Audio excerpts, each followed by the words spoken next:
বাংলাদেশে অরাজক পরিস্থিতি অব্যাহত রয়েছে। সীমান্তেও মাঝে মধ্যেই বিএসএফ এবং বিজেপির মধ্যে অল্প বিস্তর উত্তেজনার খবরও সামনে আসছে।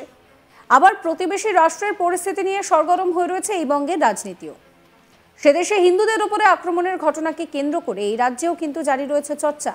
এই পরিস্থিতিতে এবার বাংলার মুখ্যমন্ত্রী মমতা বন্দ্যোপাধ্যায়কে নিশানা করলেন রাজ্যের বিরোধী দলনেতা শুভেন্দু অধিকারী। মমতাকে নিশানা করে শুভেন্দু বলছেন যে ও বলেছে বিএসএফ এর বিরোধিতা করো। এই মুখ্যমন্ত্রী নয়, রাষ্ট্রবিরোধী মুখ্যমন্ত্রী। ও জনগণকে বলছে যে আপনারা বিএসএফ এর সঙ্গে যাবেন না, তাহলে কার সঙ্গে যাবে? বিজেপির সঙ্গে যাবে? ভারতবর্ষ একটা উদার দেশ, হিন্দুরা শান্ত প্রকৃতির, আমাদের ধর্ম সেভাবে তৈরি করে। সেই কারণেই আমাদের নির্বাচিত মুখ্যমন্ত্রী এই ভাষা এখানে বলতে পারছেন। শোনাবো আপনাদের কি বলছেন বিরোধী দলনেতা শুভেন্দু অধিকারী। আমাদের দেশে বিএসএফ আর্মি এরা এত দুর্বল না। দেশের মাটির ভিতরে গণতন্ত্র প্রজাতন্ত্র দিবস পালন হবে, তার জন্য নিরাপত্তার জন্য সরাতে হবে। এই ধরনের কথা আপনি ভারতীয় হিসেবে বলেন কি করে? না, উনি কে? উনি তো বলেছেন বিএসএফ এর বিরোধিতা করো। এটা মুখ্যমন্ত্রী নয়, রাষ্ট্রবিরোধী মুখ্যমন্ত্রী। রাষ্ট্রবিরোধী মুখ্যমন্ত্রী উনি জনগণকে বলছেন আপনারা বিএসএফ এর সঙ্গে যাবেন না। তার মানে কার সঙ্গে যাবে? বিজেপির সঙ্গে যাবে। বিজেপির সঙ্গে যাবে। দেশের মাটিতে ভারতবর্ষ একটা উদার দেশ, হিন্দুরা অত্যন্ত শান্ত প্রকৃতির, আমাদের ধর্ম সেইভাবে তৈরি করে। সেই কারণে আমাদের নির্বাচিত মুখ্যমন্ত্রী এই ভাষা এখানে বলতে পারছে। অন্যদিকে নদিয়ায় যে বাংকারগুলোর সন্ধান মিলেছে সেই বিষয়ে মুখ খুলতে দেখা গেল রাজ্যের বিরোধী দলনেতা শুভেন্দু অধিকারীকে। তিনি বলেন যে সব বাংকার উপড়ে ফেলবে বিএসএফই যথেষ্ট। বিএসএফ সক্রিয় হয়েছে, এদের 12টা বাজিয়ে 13টা হবে। আর এই হেন মন্তব্য যিনি করছেন তিনি শুভেন্দু অধিকারী। কি বলছেন শোনাবো। সব বাংকার উপড়ে ফেলবে বিএসএফ যথেষ্ট। সব উপড়ে ফেলবে। বিএসএফ সক্রিয় হয়েছে, এদের 12টা বাজিয়ে 13টা হবে। সব বাংকার উপড়ে ফেলবে বিএসএফ যথেষ্ট। সব উপড়ে ফেলবে। বিএসএফ সক্রিয় হয়েছে, এদের 12টা বাজিয়ে 13টা হবে। অন্যদিকে সনাতনী প্রতিবাদী সাধু চিন্ময় কৃষ্ণ দাসের গ্রেফতারির পর এমনিতেই পরিস্থিতি কিন্তু বাংলাদেশের উত্তাল হয়ে রয়েছে, যার আঁচ এসে পড়েছে এবার বাংলাতেও। এই পরিস্থিতিতে রাজ্যের জেলাগুলিতে গ্রেফতার হচ্ছে একের পর এক বাংলাদেশি নাগরিক। সূত্রের খবর, গোপনে নাশকতামূলক ছক কষতে বাংলার বিভিন্ন জেলায় গোপন আস্তানা ঘেরেছে বাংলাদেশি জঙ্গিরা। এরই মাঝে রোজ কেউ না কেউ গ্রেফতার হচ্ছে। এরই মধ্যে মুর্শিদাবাদ থেকে ধৃত বাংলাদেশি নাগরিকদের বিষয়টা নিয়েও চিন্তার ভাঁজ রয়েছে প্রশাসনের কপালে। অন্যদিকে টাকার বিনিময়ে সীমান্ত দিয়ে এদেশে লোক ঢোকাচ্ছে খোদ এদেশের দালালরা। মোটা টাকার বিনিময়ে এখানে তৈরি করে দেওয়া হচ্ছে ফেক আধার কার্ড, প্যান কার্ড, পাসপোর্ট। তার মধ্যে এবার বাংলাদেশ সীমান্তে আন্ডারগ্রাউন্ড থেকে উদ্ধার হয়েছে রহস্যময় বাংকার, তাও আবার একটা নয়, দুটো নয়, তিনটে বাংকার। এই খবর পেতেই ঘটনাস্থলে পৌঁছায় বিএসএফ। গোটা এলাকা তারা ঘিরে ফেলে। প্রশ্ন উঠছে যে এই বাংকার কবে তৈরি হলো, এলাকার বাসিন্দাদের নজর এড়িয়ে কিভাবে কাজ হলো? এগুলো বাংলাদেশি জিহাদিদের কারসাজি নয় তো? এই সমস্ত প্রশ্নই উঠে আসছে।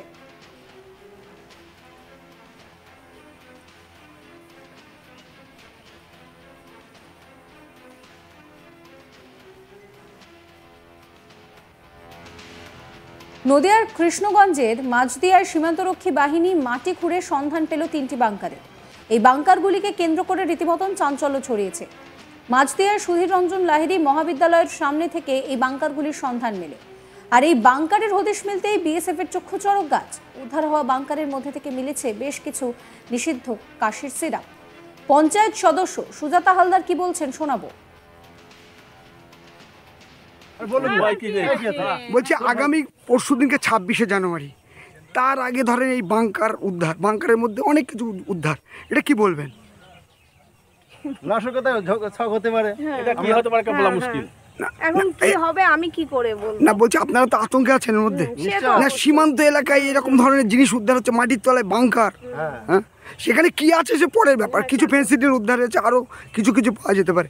আপনারা তো একদম জনপ্রতিনিধি, আপনারা কি এই ব্যাপারে আতঙ্কে রয়েছেন? নিশ্চয়ই আতঙ্ক, কেন নেই কেন।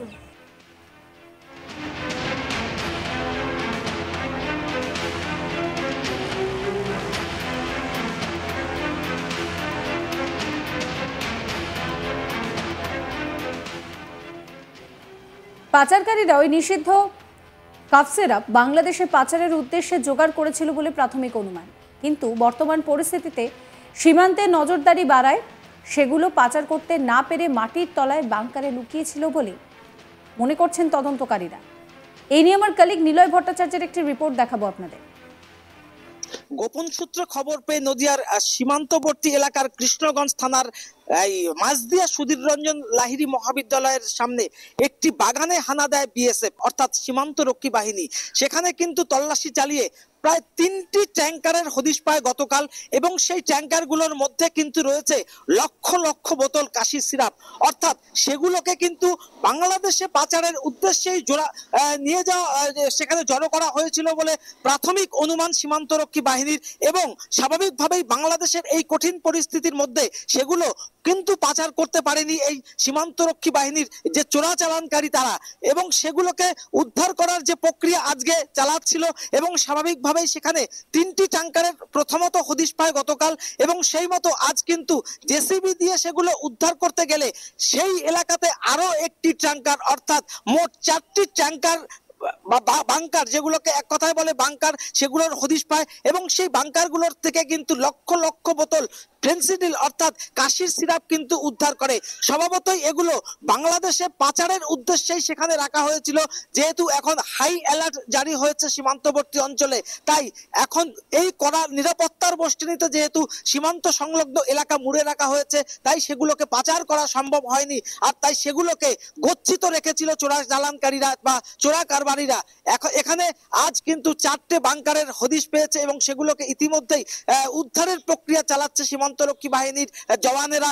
এবং তারা আশা করছে যে সেই সীমান্ত সংলগ্ন এলাকায় অর্থাৎ মাঝদিয়া এলাকায় যে সমস্ত বাগান রয়েছে সেখানে কিন্তু আরো তল্লাশি চলবে, এবং আগামী দিনে তল্লাশি চালিয়ে এই ধরনের আরো বাংকার বা অন্যান্য জিনিস কিন্তু চোরাচালানকারীরা যে সমস্ত জিনিস ব্যবহার করে তারা কিন্তু উদ্ধার করতে পারবে বলে জানা গেছে। এবং স্বাভাবিকভাবে আমরা জানি যে রাত পোহালেই 26শে জানুয়ারি, তার আগেই হাই অ্যালার্ট জারি চলছে গোটা সীমান্ত সংলগ্ন এলাকায়। তার আগে কিন্তু বড় সড়ো সাফল্য পেয়েছে এই বিএসএফ। এটা কিন্তু বলাই যায় যে 26শে জানুয়ারির আগে এমন 4টি ট্যাঙ্কার 4টি বাংকারের হদিশ কিন্তু তারা পেল, যেই বাংকারের ভেতরে লুকানো ছিল লক্ষ লক্ষ কাশির সিরাপ। এবং সেই কাশির সিরাপগুলো স্বভাবতই বাংলাদেশে পাচারের উদ্দেশ্যেই রাখা হয়েছিল বলে প্রাথমিকভাবে ধারণা।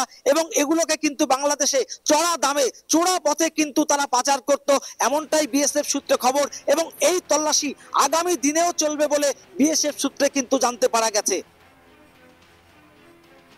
সাবস্ক্রাইব করবেন আজ তাক বাংলার ইউটিউব চ্যানেলকে, ফলো করতে ভুলবেন না হোয়াটসঅ্যাপ চ্যানেলও।